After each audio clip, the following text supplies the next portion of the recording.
Welcome to Plain English, the podcast that goes at the right speed for English language learners.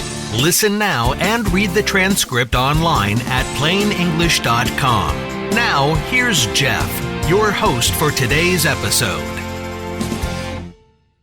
America's most famous weatherman came out of his underground home and said, "We have 6 more weeks of winter."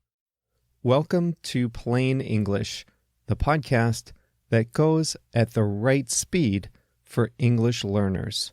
Today is February 8th, 2018, and on today's episode, we'll talk about the American tradition of Groundhog Day, where a famous rodent tells us whether we'll have an early spring or not.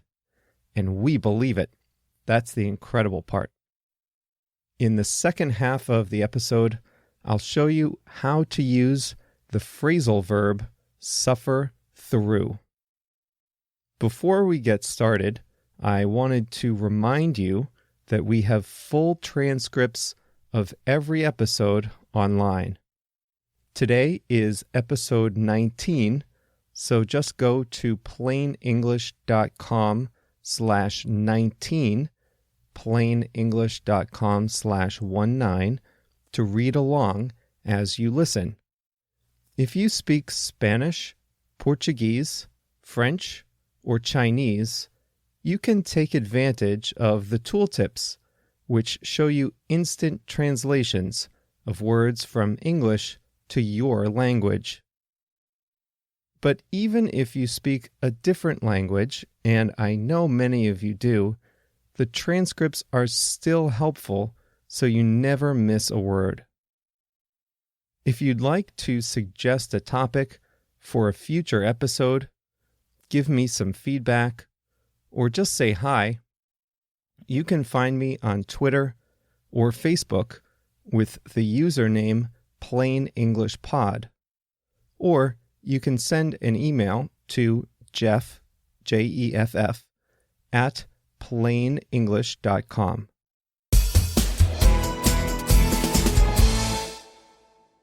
America celebrates one of its strangest folkloric holidays every February 2nd, when a groundhog predicts the weather.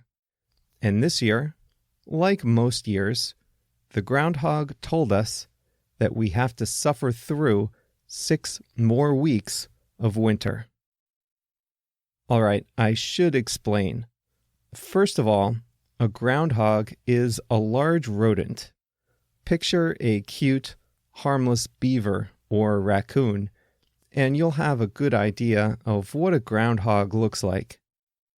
As the name suggests, they mostly live in underground burrows in the woods.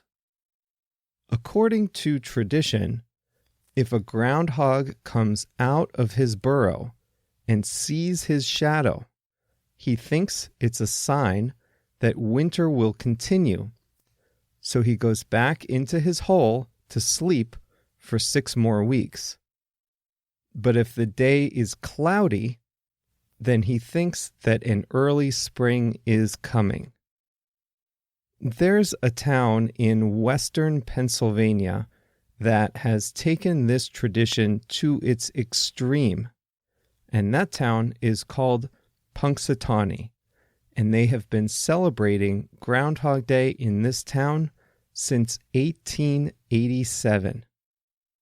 They have a groundhog there called Punxsutawney Phil.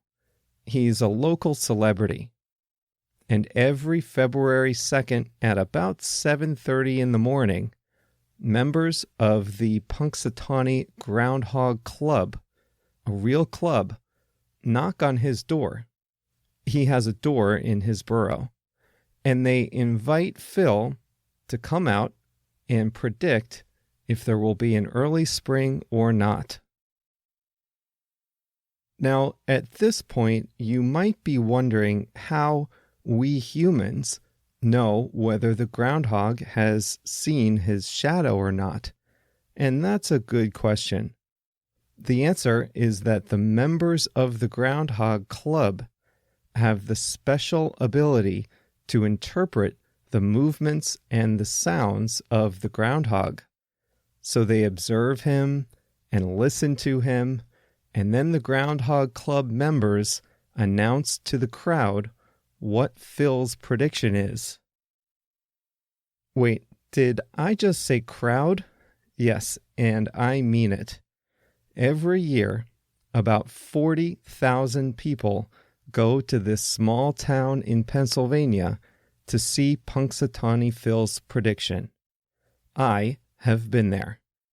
In order to experience the festivities, you have to get to town really early in the morning, 4 or 5 o'clock. You park in the Walmart parking lot and find shuttle buses that take you from town to where Phil lives, a clearing in the woods called Gobbler's Knob. It's usually freezing cold. The year I was there was no exception. All the major news networks have camera crews and reporters there. There are people, usually students from local universities, that have been partying all night. At around 6:30 in the morning, there are fireworks that announce that the festivities are about to begin. After the announcement, which comes around 7:30, everyone walks back to town to continue the party until midday. The holiday inspired the 1993 movie called Groundhog Day, starring Bill Murray and Andy McDowell. In the movie, a television weatherman from nearby Pittsburgh is sent to Punxsutawney to cover the groundhog's prediction. And this weatherman hates Groundhog Day, but he has to go anyway. So he does Groundhog Day and has to stay in town due to a snowstorm. And when he wakes up the next morning, it's Groundhog Day again, and he has to repeat the whole day.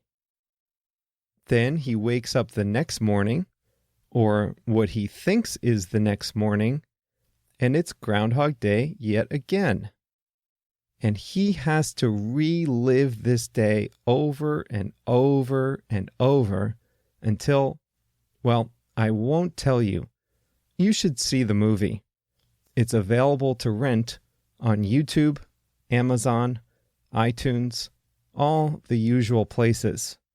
I'll put a link to the trailer in the show notes and on the website. Here are some interesting facts, or maybe not facts exactly, but interesting things about Groundhog Day in Punxsutawney.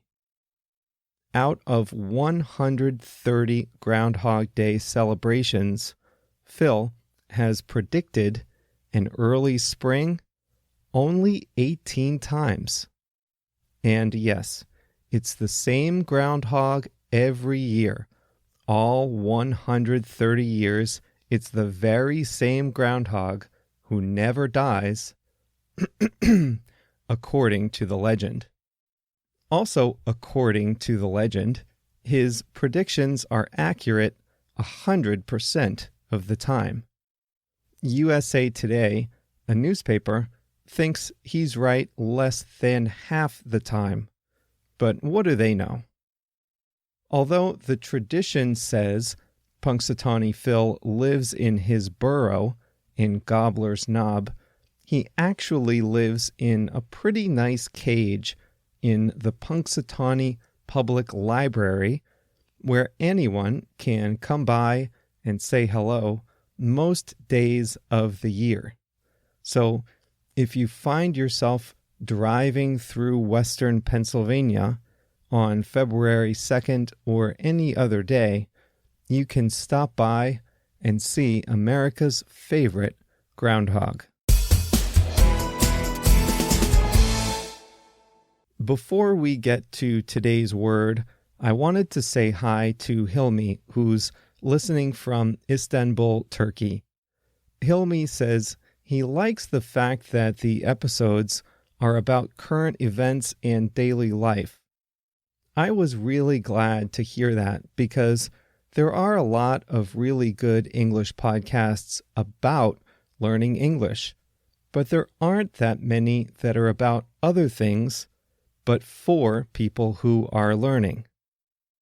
Hilmi's note also made me think about my time in Istanbul, which I really enjoyed.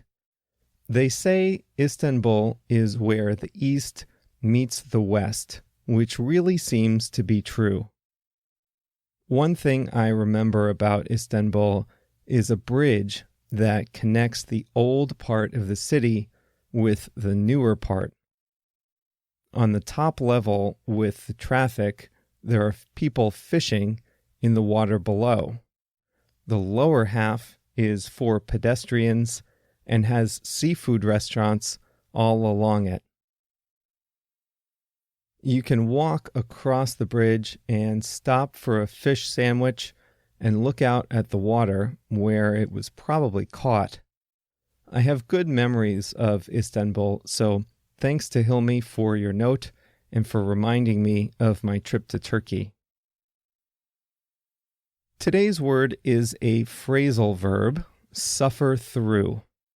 According to my buddy Punxsutawney Phil, we have to suffer through 6 more weeks of winter. I'm betting that it's going to be more than 6 weeks where I live. We will probably have to suffer through another 8 or 10 weeks of cold weather. By now, you might have figured out that suffer through means to endure something. You just have to suffer while you do or experience something unpleasant. Here are some more examples. If you get a cold, what can you do? Nothing. You have to suffer through it. There's no cure for the common cold, right? There's no way to make it better except wait for it to go away. You just have to suffer through it.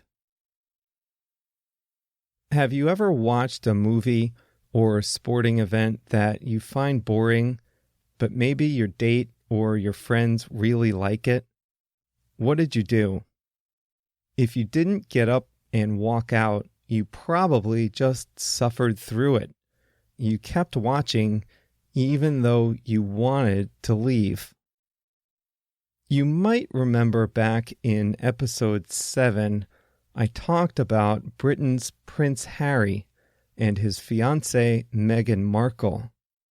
I saw an article this week saying they had to suffer through train delays on their way to an event in Wales. There was nothing they could do but suffer through the delays. Thanks for suffering through another episode of Plain English. I hope this one wasn't too bad. Have a great weekend, and we'll talk again on the upcoming Monday edition of Plain English, where we'll talk about the protests in Russia over the upcoming election. See you then.